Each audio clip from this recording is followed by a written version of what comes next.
Hi everyone, I welcome you back on my channel. But as you all know what we do on this channel, but for the purpose of those that are watching for the first time, I will make a brief breakdown of what we do on this channel.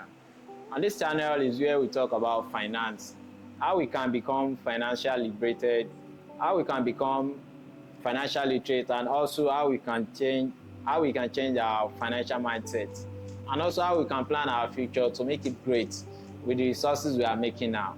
Another aspect of this channel is where we discuss about business, the kind of business we can do, the amount of business we can use to set up our business, a new business, and also the ups and downs that could be a restraint to our business. If you are just starting a new business and you are looking for where to get knowledge about what you can start, I want to tell you that you are on the right channel. Having said all that, young entrepreneurs out there are facing a lot of ups and downs in their various business. And with the story a friend of mine shared with me, that was a couple of months ago, and as a business owner, I could easily relate to their lamentation.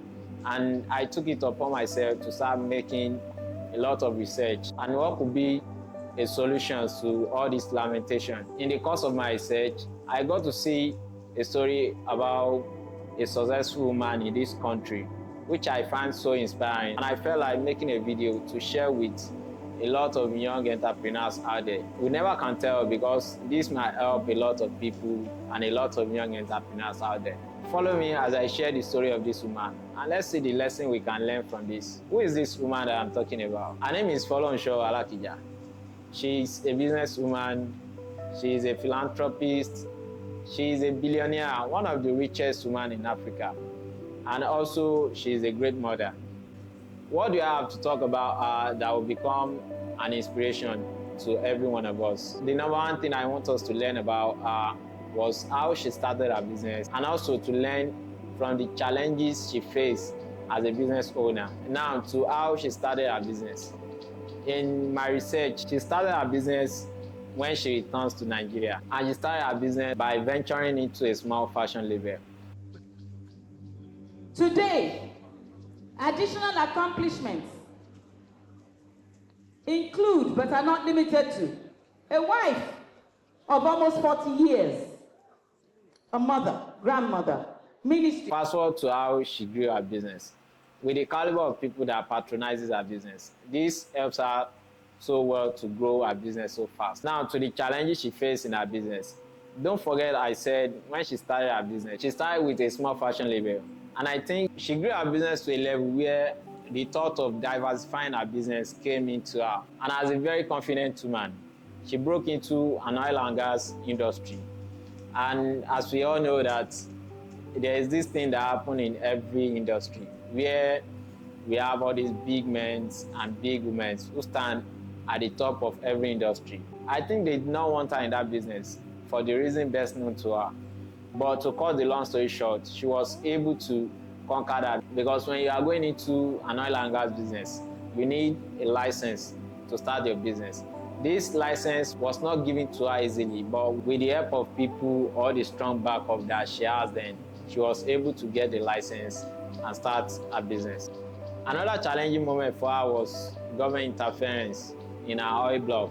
There was a time when our oil block was taken away from her, and you can imagine the kind of money, a lot of money she would have invested in that business. And we all know that to own an oil block in this country is not a child's play. So she took a legal action against the government. This took her 12 good years, and at the end of the year, she won the case against the government. That was after 12 years, and regained her oil block. Another challenging moment for her was during that course of fighting the government to get back her oil block.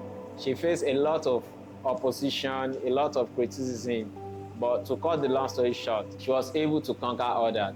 Now, to the lesson I want us to learn from her challenging parts. The first one is persistence and faith. She never gave up. She never for once gave up in her struggles. Even when things were not going smoothly for her, she stood firmly. For as long as I can remember, I've always wanted my own business. Hard work. I'm trying to tell you how I got to where I am if you want those billions. Hard work, diligence, persistence, Days where you nearly gave up, but I chose not to give up. And she won. And in one of her videos, she said her strong faith played a very big role in her life.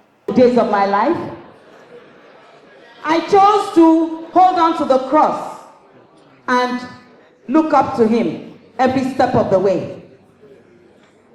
The second thing I want us to learn in our challenging part is that knowledge seeking. Don't forget I said when she started with a fashion label. And for someone who has zero knowledge about oil industry, and how was she able to move from being a fashion label to an oil industry? And she was able to conquer and become one of the strongest women in the industry. So what helped her? One thing I learned is that she's so intelligent and courageous, and she's the type of person that learned through knowledge seeking. I believe she was able to study that industry intensely, and at the end of the day, she won and become one of the strongest women in that industry. Another thing is winning the legal battle against the government, which I believe this will have a great impact in her life by increasing her courage, her effort to always do more, and also helps her to become extremely wealthy. So if we are to apply this to our own life or to our business, there are a lot of battles we also need to fight if we want to become one of the biggest or greatest business owner in the country or throughout the world. We need to make a lot of sacrifice. We need to spend money. We need to find a way on how to grow our business. And at the end of the day, I believe we will smile. Now to the general lesson I want us to learn from all these stories. The first thing I want us to learn is start small, but have that big thinking. I dreamt big. God strengthened me. When I started with our story, if you are following, I said she started with a small fashion label. And on the long run, she felt like diversifying into a new industry, which I believe she has zero knowledge about. But at the end of the day, she won. Another lesson I want us to learn from this whole story is that we need to equip ourselves with a lot of knowledge, as it might require in an unidentified field. So the third one, which I want us to learn, is we need to be persistent. In her story, she never gave up. Even when she was facing a lot of troubles, she stood her ground, and at the end of the day, she was able to conquer. So as a young entrepreneur, we need to stand firm. Even when troubles keep coming, we need to stand firm and have a very strong faith. And we will win any battles that face our business. And to the last one, which I also want us to learn, is that don't be afraid to dream beyond your current circumstances. But I dare you to dream, to deliver. Thank you. If she had given up on diversifying her wealth into another business, maybe she won't be one of the talk in town today. Or maybe she won't be one of the billionaires in Africa today. I don't know if that's true, but I'm just saying what I feel about her. But having a big dreams as a young business owner helps a lot. It helps to keep pushing us that we can do better than what we are doing at the moment. Now, let me conclude this video. One thing I want us to learn is that if you are starting a new business or you are running a business already, try and apply all these lessons to your business and become one of the biggest men or biggest business women in the nearest future. If you find this video helpful or interesting, kindly click on the like button, share with friends and family, and also click on the notification button. By doing this, you are helping to grow the channel. Thank you as you do so. I will see you in my next video. Bye for now.